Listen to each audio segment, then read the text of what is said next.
Of late, I'm getting a lot of patients inquiring about fat grafting of face. So I thought, why not make a video on it to explain what is this fat grafting and who would be an ideal candidate for this particular procedure. Now, when I say fat grafting, it basically means I'm taking fat from some area of your body and putting it in another. That means grafting it to some area.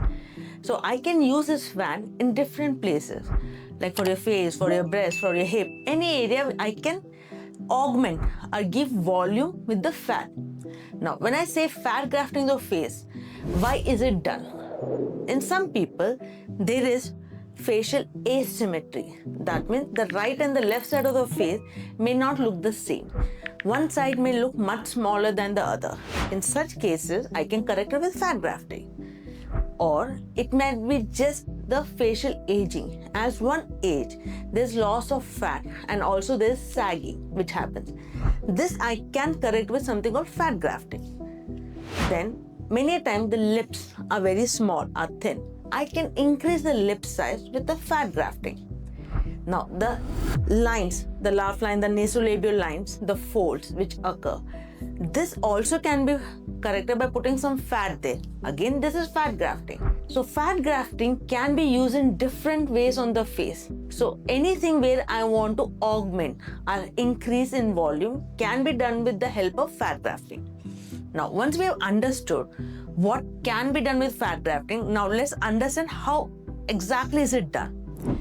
I typically do all my fat grafting procedure under local anesthesia for the face.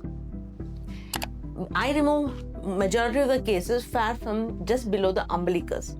So a local anesthesia solution is infiltrated in this area and something called microfat, that means the size of the fat which we extract is much smaller than the regular liposuction. This fat, what has been extracted, is washed and prepared.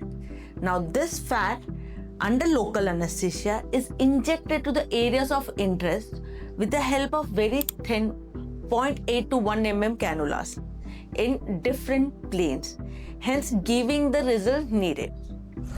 Now, fat grafting typically may take about 45 minutes to 1 hour to complete the procedure. You can go back home at the same time. There is significant swelling for the first 7 to 10 days along with some bruising. Once the swelling settles down, you can start appreciating the result.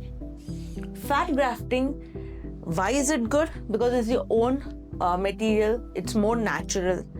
But one needs to understand whatever fat we put may not last completely. So by default, there is about 30 to 35% of fat absorption that happens. That means you lose that fat. So all my patients, I say at the end of 4 months, whatever fat remains is your result. But many a times we may have to repeat this procedure to achieve the result what is expected. So this procedure can also be repeated. If you have any further doubts regarding fat grafting, you can always drop in a message to us. Thank you.